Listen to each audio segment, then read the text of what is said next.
I think that we may have a new king when it comes to the world of affordable GMT watches. With the recent release of the Seiko NH34 and Miyota 9075 movements, MICROBRANDs now have access to affordable GMT calibers, meaning that us enthusiasts can now buy an affordable GMT watch that comes with a mechanical movement. Now, there's been plenty of GMTs popping up from MICROBRANDs as of late, and I think that this one by Phoebus is potentially the best of the bunch. Today we take a look at the brand new Phoebus Wavemaster GMT, putting it through the 10-point challenge and seeing what this new GMT scores out of 10. Now, Phoebus is a micro-brand that, from my experience, is respected in the enthusiast world. They are widely known for creating very well-spec'd watches that feature a lot of original design elements. Now, Phoebus do create some very bold designs. Often their watches look very chunky and angular, but Phoebus always seem to know what enthusiasts want, so it's clear that they either listen to the community or they take feedback from their previous customers. Now, the dial design is true to that Wavemaster name. It features a rather pretty wave pattern across the whole dial, similar to what you'd see on an Omega Seamaster, for example. I like the fact that the date is at the 6 o'clock because it adds a lot of symmetry to the dial, and although the applied indices are small, they are easy to read because of the colour, which means that the legibility of the watch is actually really good. Now, the fenced post hands are also easy to read due to the colour of the lume, but we'll cover the lume a little bit later in the video, so stay tuned. The GMT hand is also very easy to read because of the bright orange colour. Now, the chapter ring actually allows you to track 3 different time zones at the same time. You can use that GMT hand against the chapter ring, the bezel, and you use your main handset. As usual, Phoebus do not let us down when it comes to the spec sheet of this watch. It features a completely stainless steel construction that has a really nice silhouette. Covering the dial is a flat piece of sapphire with AR coating on the underside. The crown and case back do screw down, meaning that we do see 200 meters of water resistance. So this is very much a diver GMT. The bezel is bi-directional, but because of that inner chapter ring, you can have the bezel set at 12. So don't worry, you can still track your second time zone without your OCD going into meltdown. So the question is this watch powered by Seiko or Miyota? Well, Phoebus have opted to use the Seiko NH34, which some will point out is not actually a true GMT movement, but I actually prefer this movement over the Miyota 9075. For somebody like me who tracks second time zones while at home, it doesn't really make much sense. So if you are a traveller, the 9075 Miyota movement is definitely better. Now, the NH34 performs very similar to the NH35, with a 40-hour power reserve and 21,600 vibrations per hour. I'm just glad there's no display case back because I'm absolutely sick and tired of looking at regular NH movements. Now, the finish into the case is more than acceptable for this style and price of watch. The upper lugs and side case feature a completely brushed finish, and there is a chamfered edge running along the side of the case, which is completely polished for contrast. The applied polished indices allow for a bit of sparkle in direct sunlight. This isn't a watch that's brimming with details, but what they have done, they've executed rather well. Now, Phoebus usually deliver fantastic lume experiences with their watches, and I'm happy to report that this one follows suit. The hands and indices glow really well and maintain a rich blue colour. The bezel also features lume which glows better than I was expecting, and against the white dial, the lume is super legible. I also like how the blue colour to the indices and hands is the same colour as the lume, so when the lume does start to glow, it's not a jarring transition. One of the areas that I'm most impressed with by this new Phoebus watch is the bracelet. It features solid positive end links, a solid link engineer style bracelet, and a milled clasp with 3 levels of micro adjustment. One thing I don't like is the curved end links, because the bracelet itself has a flat construction, so the transition from the curved end link to the flat bracelet is a little bit jarring. I'd personally like to see those end links be a little bit more angular, and I feel like it would look a lot more seamless. The clasp, however, is signed and pressed on the upper. The bracelet is completely brushed and matches the case of the watch very well. Now, with the combination of those fairly small links and the 3 levels of micro adjustment, you should be able to find a fit with this bracelet quite easily. However, the watch itself comes in with a 40mm case diameter, a 46mm lug to lug, and a 12.5mm thickness. The watch wears incredibly well, even on my 6.5-inch wrist. I'm often critical of watches being too big. This one, though, is very much not. This watch, for me, nails that fun summer watch aesthetic. It's playful and bright without being childish. The combination of colours look great together. Now, it's probably too fun to work in a formal occasion, but it nails that casual occasion perfectly. Now, the Wavemaster comes in at $385. However, there is a discount code that you can use to get $100 off of your order before November the 5th. So be quick if you want that $100 discount. But I'm going to consider that this watch is $330, which is the normal price that you'd pay with the newsletter discount code. And at that price, this watch is hard to beat. Most MICROBRAND GMTs using these new movements cost around $500. So for around $200 less, you're getting a really good spec sheet, a great level of detail on the watch, and as always, you get a 2-year warranty with Phoebus. So in the 10-point challenge, this watch scored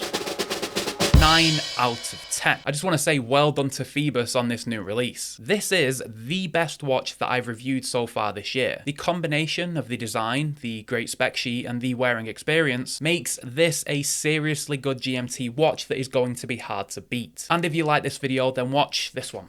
Right there, go watch it. I'll see you over there. Bye bye.